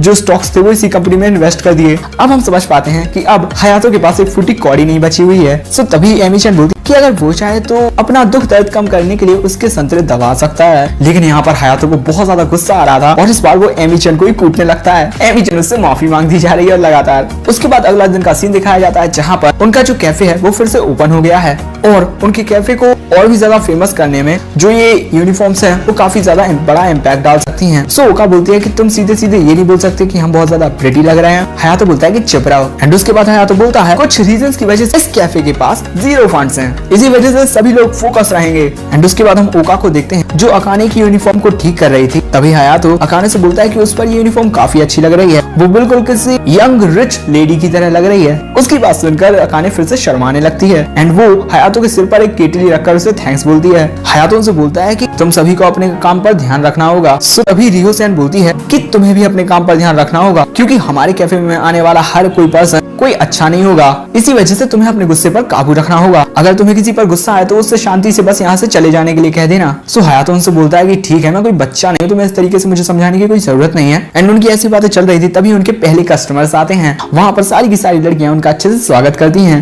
उसके बाद ओका उनके ऑर्डर्स लेती है एंड दूसरी तरफ हयातो उनके लिए कॉफी बना रहा था। उसके बाद जब एक बंदा हयातो के हाथ की बनी कॉफी पीता है तो उसे वो काफी अच्छी लगती है और वो वहाँ पर ये भी बोलता है कि इसका टेस्ट बिल्कुल पिछले ओनर के टेस्ट जैसा ही है, यानी कि हयातो के दादी के जैसा। ये सुनकर सभी लड़कियां खुश हो जाती हैं। तभी वहाँ पर शिरागी गुस्सेन आती है उन दोनों के पास और वो बोलती है क्योंकि ये कॉफी पुराने ओनर के ग्रैंडसन ने बनाई है। जिसके बाद वो दोनों हयातो की तारीफ करते हैं एंड उसके बाद वहाँ पर और भी कस्टमर्स आने लगते हैं और वो सभी उनका वेलकम करते हैं। हम देखते हैं हयातो के कैफे में काफी सारे लोग आ चुके हैं। अब सभी लड़कियां अपना अपना काम बहुत अच्छे से कर रही हैं, लेकिन तभी वहाँ पर एक और बूढ़ा आदमी आता है। उस आदमी को देखकर हयातो को याद आता है कि ये तो वही आदमी है जिसके सामने मेरी दादी हमेशा झुकी रहती थी और मेरी दादी हमेशा उससे माफी मांगती रहती थी। उसके बाद वो आदमी एक टेबल पर बैठता है और हयातो से बोलता है कि मुझे यहाँ की मोस्ट एक्सपेंसिव कॉफी चाहिए। उसकी बात सुनकर हयातो उसके लिए कॉफी बनाने लगता है और उस आदमी को देखकर वो लड़कियां होती हैं वो भी समझ जाती कि ये तो वही बुरा आदमी है जो ग्रैंड माँ को हमेशा नीचा दिखाता था। उसके बाद वो बुरा आदमी हयातो से पूछता है कि क्या तुम उस बूढ़ी औरत के पोते हो? हाँ। हयातो बोलता है हाँ।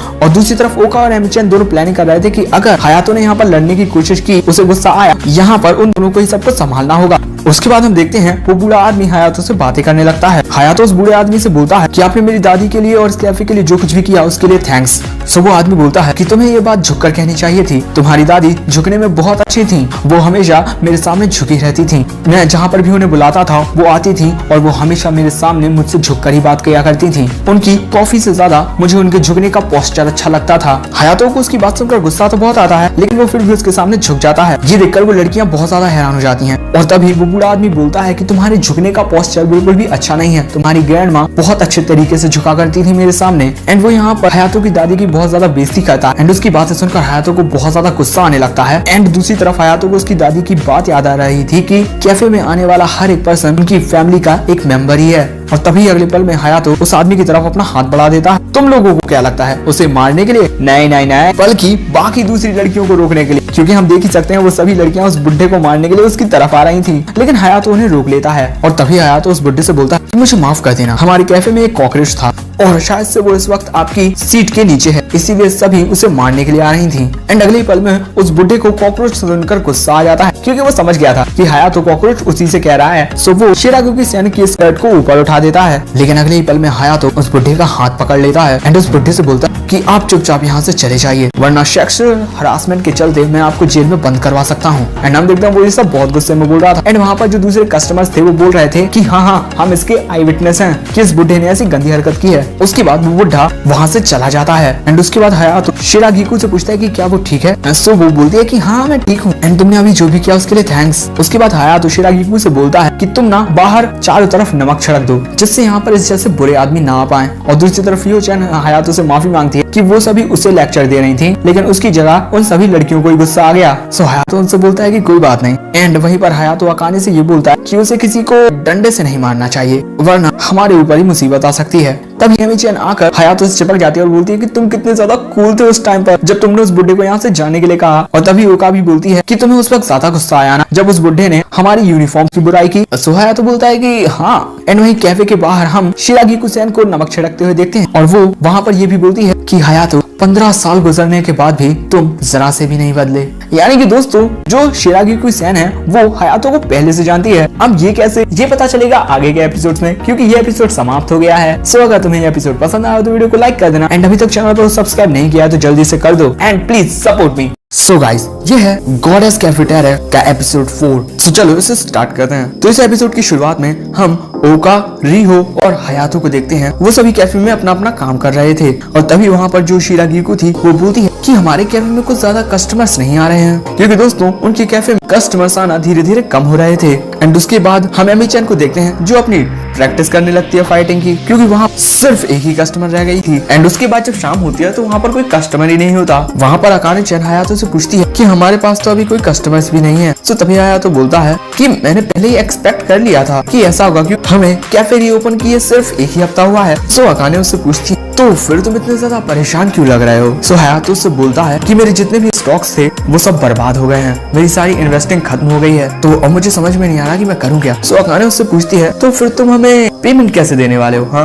और तभी यहाँ सीन बदलता है और अगले दिन हयातो उन सभी लड़कियों से बोल रहा होता है हम एक डिटैचमेंट करने वाले हैं ताकि हम आने वाले चेरी ब्लॉसम फेस्टिवल में एक सरप्राइज अटैक लॉन्च कर सकें। सो उसकी बात सुनकर ओका को कुछ समझ नहीं आता और उन दूसरी लड़कियों को भी सही से कुछ समझ में नहीं आता। सो हयातो उनसे बोलता है कि हमें इस चेरी ब्लॉसम फेस्टिवल के सैटरडे एंड संडे वाले दिन एक स्टॉल खोलना चाहिए। उसकी बात सुनकर ओका बोलती है तो सही सही बोलो ना कि हम यहाँ पर 2 ग्रुप्स में डिवाइड हो जाएंगे। सो हयातो बोलता है कि हाँ क्योंकि कैफे को बंद रखना एक अच्छा आइडिया नहीं होगा। और जो लड़कियाँ होती हैं वो बोलती हैं कि फेस्टिवल जाने में तो बहुत ज्यादा मजा आएगा और मैं हमारी यूनिफॉर्म्स को थोड़ा स्प्रिंग वर्जन का कर दूंगी। तभी शिरागिको-सैन बोलती है कि हमें ना एक नए मेन्यू के साथ वहाँ पर जाना चाहिए। सो हयातो बोलता है कि बिल्कुल क्योंकि हम सिर्फ कॉफी के भरोसे ही वहाँ पर नहीं जा सकते हैं, हमें हमारे सरप्राइज अटैक के लिए एक नया वेपन तैयार करना होगा। उसकी इस तरह की बातें सुनकर ओका बोलती है कि सही सही बोलो तुम क्या कोई मिलिट्री ऑफिसर हो। हाँ उसके कुछ देर बाद हम शिरागिको-सैन को देखते हैं जो कि कुछ नई तरह की कुकीज बनाने का ट्राई कर रही थी और वहाँ पर हयातो भी होता है और वो हयातो से ये भी बोलती है कि वो उन कुकीज में चेरी ब्लॉसम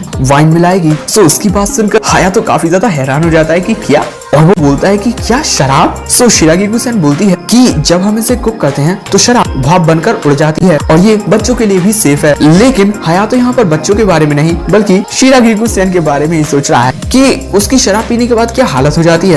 तभी वहाँ पर रियो-चैन आती है जो उनसे पूछती है कि क्या वो कोई मदद कर सकती है लेकिन वो लोग कोई जवाब नहीं देते क्योंकि वो लोग कुकीज बनने के बाद उसके टेस्ट एंड कलर के बारे में बातें कर रहे थे। सो तभी रियो-चैन उनके पास आकर उनसे बोलती है कि मैंने तुमसे पूछा कि क्या मैं तुम्हारी कोई मदद कर सकती हूँ। सो हयातो उसे साफ साफ मना कर देता है। सो तभी रियो-चैन बोलती है कि मैं जल्दी सुबह उठकर तुम्हारी मदद करने के लिए आई और तुम मुझे यूजलेस समझते हो। हाँ सो हयातो बोलता है कि मैंने ऐसा तो कुछ नहीं कहा। उसके बाद हयातो बात को संभालते हुए बोलता है कि मैंने सोचा है कि जब हम फेस्टिवल जाएंगे ना तो तुम इस कैफे की इंचार्ज रहोगी क्योंकि तुम बहुत समझदार हो। उसकी ये बात सुनकर रियो-चैन बहुत ज्यादा खुश हो जाती है और वो उससे ये कहकर चली जाती है कि तुम कैफे का सारा काम मुझ पर छोड़ दो, मैं सब संभाल लूंगी। एंड उसके बाद शिरागिको-सैन कुकीज में कुछ नया टेस्ट ऐड करने लगती है और वो हयातो से बोलती है कि पहले मैंने कभी नहीं सोचा था कि मैं यहाँ कैफे में तुम्हारे साथ कभी काम करूंगी। तभी हयातो बोलता है तुम्हारा मतलब जब ग्रैंडमा तुम्हें मेरे बारे में बताया करती थी। हाँ मेरे कहने का मतलब मैं तो टोक्यो यू में पढ़ने के लिए चला गया था तो मैंने कभी नहीं सोचा था कि मैं इस कैफे का बिजनेस संभालूंगा। एंड वो यहाँ पर शिरागिको-सैन की कुकिंग की भी तारीफ करता है और वो उससे पूछता है कि क्या तुमने कभी कुकिंग की पढ़ाई की है। सो शिरागिको-सैन उसे बताती है कि बचपन में उसे कोई चीज बहुत इंस्पायर करती थी कुकिंग के लिए और वो उसे ये भी बताती है कि बचपन में वो अपने पापा के साथ एक रेस्टोरेंट में जाया करती थी, वहाँ पर एक चीज उसे काफी ज्यादा अच्छी स्मेल होती थी। हयातो से पूछता है कि क्या कोई फूल पत्ती। सो बताती है कि नहीं कुछ और बेहतर, वो स्मेल बिल्कुल तुम्हारे पसीने की तरह थी। सो उसकी बात सुनकर हयातो काफी ज्यादा घबरा जाता है। सो तभी शिरागिको-सैन बोलती है कि अरे मैं तो मजाक कर रही थी, लेकिन तभी वो हयातो को गले लगा लेती है। ये देखकर हयातो से बोलता है कि तुम कोई मजाक नहीं कर रही थी। उसके बाद शिरागिको सेन हयातो से बोलती है कि जब कोई औरत किसी आदमी के पसीने को स्मेल करती है तो वो काफी ज्यादा एक्साइटेड हो जाती है। एंड उसके बाद वो हयातो की टी शर्ट को उतारने लगती है। सो हयातो सोचता है कि आखिर ये ऐसा क्यों कर रही है। सो तभी उसे याद आता है कि कुकीज में तो अल्कोहल मिली थी, मतलब ये उस भाप बनी हुई शराब से ये इतनी ज्यादा नशे में आ गई। लेकिन तभी वहाँ पर रियो सेन आ जाती है जो उन्हें देखकर बोलती है कि मैं जानती थी कि तुम नए मेन्यू का तो सिर्फ बहाना बना रहे हो, असल में तुम किकू चैन को शराब पिलाकर उसके साथ कुछ गलत हरकत करने की कोशिश कर रहे थे। तभी हयातो उसे समझाने की कोई कोशिश करता, लेकिन किकू चैन उसे कुछ बोलने ही नहीं देती। और तभी वहाँ पर रियो सेन भी हयातो की टी शर्ट को खींचने लगती है। तभी यहाँ सीन बदलता है और हम एमी चैन को फेस्टिवल वाली यूनिफॉर्म में देखते हैं, जहाँ पर रियो सेन उसे और भी ज्यादा अच्छा बनाने की कोशिश कर रही थी। तभी एमी चैन इतनी अच्छी ड्रेस को देखकर बोलती है कि तुम सच में एक बहुत अच्छी डिजाइनर बनोगी ओका चैन। सो तभी ओका चैन भी एमी चैन से पूछती है कि आखिर उसके कैरियर को लेकर फ्यूचर प्लान्स क्या हैं। सो बोलती है कि मैं हीरो ऑफ जस्टिस बनूंगी। ओका पूछती है कि क्या पुलिस ऑफिसर? हाँ। वो बोलती है कि नहीं, मैं हर एक चीज की पेट्रोलिंग किया करूंगी और जहाँ पर भी मुझे बुरे लड़के दिखेंगे तो मैं उन्हें अपने पंचेस से बहुत पीटूंगी। और तभी एमी चैन ओका से बोलती कि क्या वो कुछ ऐसा कर सकती है जिसकी वजह से जो ये चेरी ब्लॉसम वाला हेयर बैंड है वो एक मिसाइल की तरह लॉन्च हो सके। लेकिन तभी वहाँ पर हयातो आ जाता है और वो ओका के पास आकर उससे उस हेयर बैंड को ले लेता है। तभी वहाँ पर बिना कपड़ों के शिरागिको सेन भी आ जाती है जो ऐसे ही हयातो के पास जाने की कोशिश करती है। सो हयातो उसकी चेस्ट पर वो हेयर बैंड लगा देता है। हयातो की ऐसी जादूगरी देखकर शिरागिको सेन को बहुत अच्छा लगता है, लेकिन दूसरी तरफ एमी चैन और ओका चैन को बहुत ज्यादा गुस्सा आ रहा था। और तभी एमी चैन हयातो को एक बैड बॉय बोलकर एक पंच मार देती है जिसकी वजह से हयातो हवा में उड़ जाता है। एंड उसके बाद यहाँ पर शाम का सीन दिखाया जाता है जहाँ पर अकाने हयातो से पूछती है कि क्या उसे नए मेन्यू में कोई आइटम मिला। हयातो बोलता है कि कुछ भी नहीं मिला। सो तभी अकाने चैन उससे बोलती है कि वैसे मुझे इस बात से कोई फर्क नहीं पड़ता, लेकिन मेरे पास एक स्प्रिंग टाइम कुकीज की एक रेसिपी है जो मैंने और ग्रैंडमा ने साथ मिलकर बनाई थी, क्या तुम्हें चाहिए? हयातो उससे बोलता है कि प्लीज मुझे रेसिपी दे दो। एंड उसके बाद हमें फेस्टिवल वाला दिन दिखाया जाता है जहाँ पर ओका, हयातो और एमी आ गए थे। और वहीं दूसरी तरफ शिरागिको सेन जब नशे की हालत से उठती है तो वो अपनी चेस्ट पर उस हेयर बैंड को देखकर बोलती है कि आखिर मेरे साथ इस तरीके का मजाक किसने किया। एंड उसके बाद हम हयातो और एमी चैन को देखते हैं जो अपना अपना काम कर रहे थे। तभी हयातो एमी से पूछता है कि आज तुम काफी ज्यादा एक्साइटेड लग रही हो। सो एमी चैन बोलती है कि मुझे ना इस न्यू यूनिफॉर्म से काफी ज्यादा एनर्जी मिल रही है। तभी वहाँ पर एक अंकल और एक आंटी आ जाते हैं जो उनके लिए कुछ खाने को लाए थे। सो बिजली की रफ्तार के साथ एमी चैन उनसे उस खाने को ले लेती है। हयातो से बोलता है कि जरा अच्छे से बिहेव करो। एंड उसके बाद हयातो उन दोनों से बोलता है कि मुझे माफ कर देना जो हमने अपनी दुकान आपकी दुकान के बगल में लगाई। सो वो दोनों बोलते हैं कि कोई बात नहीं, तुम्हारी ग्रैंडमा ने हमारी बहुत मदद की है। उसके बाद वो दोनों वहाँ से चले जाते हैं। तभी हयातो एमी से पूछता है कि क्या ये ओका चैन यहाँ पर सोने के लिए आई है। सो तभी एमी चैन ओका के मुंह में स्टीम टूना बन ठूसने लगती है। सो हयातो से बोलता है कि अरे ऐसा मत करो वरना उसका दम घुट जाएगा। और हम देखते हैं कि बेचारी ओका की जो हालत है वो तो वैसे ही बहुत ज्यादा खराब हो गई है। लेकिन अगले ही पल में ओका चैन उन दोनों से पूछती है कि क्या मैं सो गई थी। सो हयातो बोलता है कि हाँ, काफी टाइम से सो रही हो। सो तभी ओका चैन बोलती है कि तुम मुझे सोते हुए क्यों देख रहे थे? हाँ। और वो एमी चैन से ये बोलती है कि आखिर तुमने मुझे उठाया क्यों नहीं? हाँ। सो तभी हयातो ओका चैन से बोलता है कि हमारे पास कुछ ज्यादा काम तो है नहीं, सो अगर तुम घर जाना चाहो तो जा सकती हो। सो ओका बोलती है कि नहीं, मैं अपना मुंह धोने के लिए जा रही हूँ। उसके बाद हम बाथरूम के बाहर ओका चैन को देखते हैं जो खुद से बोलती है कि चलो हमें काम करना है। लेकिन जब वो बाहर जाती है तो वो वहाँ एक बंदे से टकरा जाती है और वो एक 3 छपरी लोगों का ग्रुप था। तभी हमें कैफे का सीन दिखाया जाता है जहाँ पर वो लड़कियां सारा का सारा काम बहुत ही अच्छे से संभाल रही थी और फेस्टिवल की वजह से आज उनकी दुकान पर काफी कस्टमर्स भी आ रहे थे। तभी यहाँ सीन बदलता है और हम हयातो को देखते हैं जो एमी से पूछता है कि आखिर ओका अभी तक आई क्यों नहीं। सो एमी बोलती है कि कहीं वो बाथरूम में तो नहीं सो गई। लेकिन तभी वो दोनों देखते हैं कि ओका को तो वही छपरी लोग अब परेशान कर रहे हैं। और तभी ओका हयातो के पास आकर उससे बोलती है कि तुम देख क्या रहे हो? हाँ, मुझे बचाओ। सो तभी हयातो उन छपरियों से बोलता है कि ये लड़की मेरे लिए काम करती है, सो क्या आप लोग कहीं और जा सकते हो? सो उन 3 में से एक बंदा बोलता है कि तुम्हारी उम्र तो काफी कम लगती है, आखिर तुम कितने साल के हो? सो हयातो उनसे बोलता है कि मैं 18 साल का हूँ। और वो उनसे ये भी बोलता है कि क्या आप कहीं और जा सकते हैं क्योंकि आपकी वजह से यहाँ पर कस्टमर नहीं आ पा रहे हैं। सो तभी वो लोग हयातो पर भड़कने लगते हैं। एमी हयातो से पूछती है कि क्या वो इन्हें सबक सिखा दे। हयातो बोलता है कि नहीं। लेकिन तभी वो लोग एमी चैन के साथ भी छेड़खानी करने लगते हैं। सो तभी वहाँ पर वो अंकल आकर उनको बताते हैं कि अगर वो लोग यहाँ से नहीं गए तो हम पुलिस को कॉल कर देंगे। और वो आंटी भी आ जाती हैं और वो भी बोलती हैं कि हाँ, और लड़की को छेड़ने की वजह से तुम्हें अच्छी खासी जेल भी होगी, जिसकी वजह से वो तीनों घबरा जाते हैं और वहाँ से चले जाते हैं। और वो वहाँ से जाते हुए ये भी बोलते जाते हैं कि इनकी कॉफी तो बेकार होगी। तभी वो अंकल आंटी हयातो के पास आकर उससे बोलते हैं कि ऐसे लोग तो यहाँ पर आते ही रहते हैं, तुम्हें इनसे डरने की जरूरत नहीं है, ओके, और अगर कोई भी दिक्कत आए तो तुम हमें कॉल करना, ओके। सो उनकी बात सुनकर हयातो उन्हें थैंक्स बोलता है। उसके बाद हमें रात का सीन दिखाया जाता है जहाँ पर जब उन बाकी लड़कियों को ये बात पता चलती है कि आज हयातो और उनके साथ क्या हुआ, तो बोलती है कि एमी चैन तुम्हें उन्हें पीटना चाहिए था। तभी हयातो बोलता है कि हमारा जो बिजनेस है वो काफी अच्छा चल रहा है और हमें ऐसे ही काम करना जारी रखना है। और वहाँ पर जो लड़कियां होती हैं वो भी काफी ज्यादा एक्साइटेड होती हैं। और इसी खूबसूरत रात के बाद अगले दिन का सीन दिखाया जाता है जहाँ पर हयातो, एमी और ओका अपनी दुकान की तरफ जा रहे थे, लेकिन तभी वो लोग देखते हैं कि उनके दुकान के सामने तो काफी भीड़ लगी है।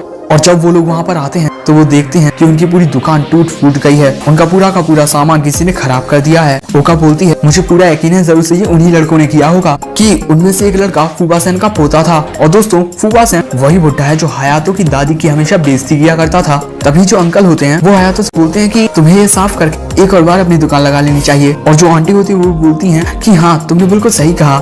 सो तभी हयातो बोलता है कि नहीं, हम यहाँ से जा रहे हैं, क्योंकि अगर हम यहाँ पर रहे तो वो लोग हमारे साथ साथ आपके लिए भी प्रॉब्लम्स क्रिएट कर सकते हैं। उसके बाद हयातो, एमी और ओका अपना बाकी का सामान लेकर वहाँ से जाने लगते हैं।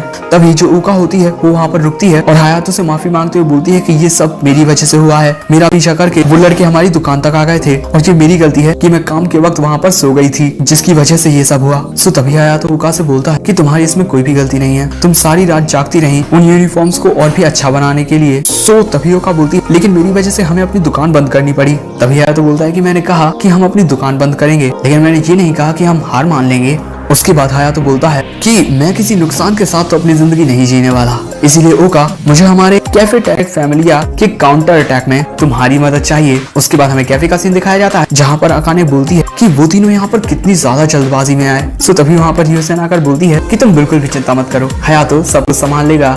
उसके बाद हम स्टोर रूम में एक कार्ड को देखते हैं जिसे ओका ने बहुत ही ज्यादा अच्छे तरीके से सजा दिया था। और हयातो हमें ये बताता है कि इस कार्ड का इस्तेमाल मेरी दादी कैफे खुलने के पहले किया करती थी और ये है कैफे टैरेक फैमिलिया टाइप 0। उसके बाद हयातो एमी से बोलता है कि इस कार्ड में सारा का सारा सामान रख दो और वो ओका से ये बोलता है कि वो रियोसेन से कह दे कि वो हमारे सोशल मीडिया पर इस कार्ड के बारे में पोस्ट डाल दे कि हमारा कैफे टैरेक फैमिलिया टाइप 0 आ रहा है। एंड उसके बाद वो तीनों हो जाते हैं रेडी अपने नए दिन की शुरुआत के लिए। उसके बाद हयातो एमी से बोलता है कि मेरे पास एक काम है जो सिर्फ तुम कर सकती हो। उसके बाद हमें फेस्टिवल का सीन दिखाया जाता है जहाँ पर शाम हो गई है, जहाँ पर उनकी कार्ड के पास काफी सारे कस्टमर्स आ रहे थे। ये देखकर ओका हयातो से बोलती है कि आखिर हमारे पास इतने सारे कस्टमर्स कैसे आ रहे हैं। सो हयातो बोलता है कि ये सब रियो-चैन की वजह से है, क्योंकि वो सोशल मीडिया पर मिल रहे हर एक पर्सन को पोस्ट करके रिप्लाई दे रही है। सो तभी ओका बोलती है लेकिन जितने कस्टमर्स आ रहे हैं उतना सामान नहीं है हमारे पास। सो तभी वहाँ पर आ जाती है एमी चैन एक बैग में बहुत सारी कुकीज का सामान लेकर और वो यहाँ से दौड़ते हुए गई और दौड़ते हुए आई।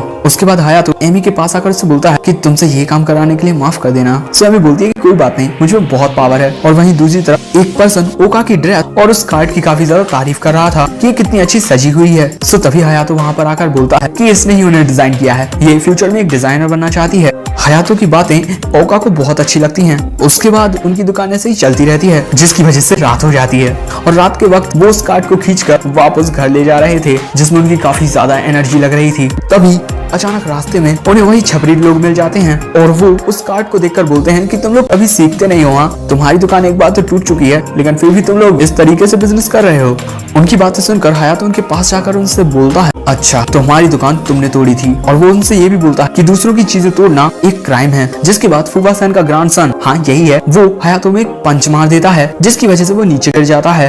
तभी हयातो उनसे बोलने लगता है कि section 1 article 36 of the penal code के तहत हम अपने बचाव के लिए दूसरे पर अटैक कर सकते हैं अगर कोई दूसरा ऑप्शन ना हो तब। तभी एमी चैन हवा में उड़ते हुए आती है और उन तीन में से एक छपरी पर किक मार देती है। उसके बाद एमी चैन बोलती है कि मेरा काम बुरे लोगों को सबक सिखाना और ये सब सेल्फ डिफेंस हो रहा है क्योंकि तुमने पहले हयातो पर अटैक किया। उसके बाद एमी चैन दूसरे छपरी में भी किक मार देती है जिसकी वजह से वो भी धराशायी हो जाता है। लेकिन तीसरे छपरी पर अटैक करने से ही पहले एमी चैन बहुत ज्यादा कमजोर होने की वजह से नीचे गिर जाती है और ये देखकर हयातो भी समझ जाता है कि ये सब उसके इतना ज्यादा दौड़ने की वजह से हुआ है। इतना अच्छा मौका पाकर फुबा-सेन का ग्रैंडसन एक लकड़ी का डंडा उठाकर एमी चैन पर अटैक करने की कोशिश करता है, लेकिन तभी एमी चैन अपने हेयर बैंड में से 2 मिसाइल लॉन्च कर देती है जो उसकी आंखों में गलते हैं। ये देख ओका और हयातो दोनों बहुत ज्यादा शॉक थे। उसके बाद एमी चैन उस लड़के में शोरियुकेन नामक पंच मारती है। उसके बाद हायातो उससे पूछता है कि आखिर ये था क्या। सो एमी बोलती है कि ये ओका ने मेरे लिए बनाए थे, इससे हम मिसाइल्स लॉन्च कर सकते हैं और ये फूल नहीं मिसाइल्स हैं। उसके बाद वो तीनों छपरी फिर से एकजुट होते हैं और बोलते हैं कि ये लड़की कितनी ज्यादा स्ट्रॉन्ग है।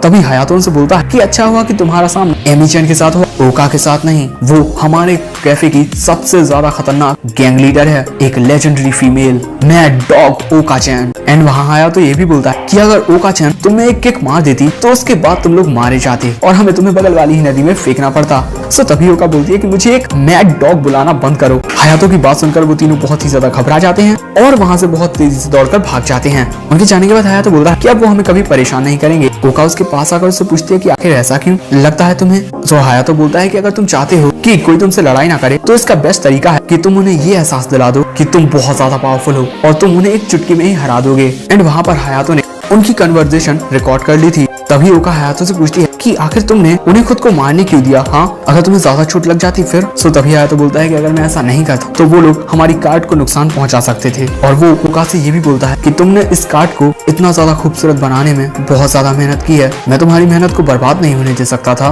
उसकी ये बात सुनकर ओका यहाँ पर बहुत ज्यादा इम्प्रेस टाइप की हो जाती है और यहाँ पर उनकी इस खूबसूरत रात का एंड होता है। सो अगर एपिसोड पसंद आया हो तो वीडियो को लाइक कर देना। अगर सीरीज की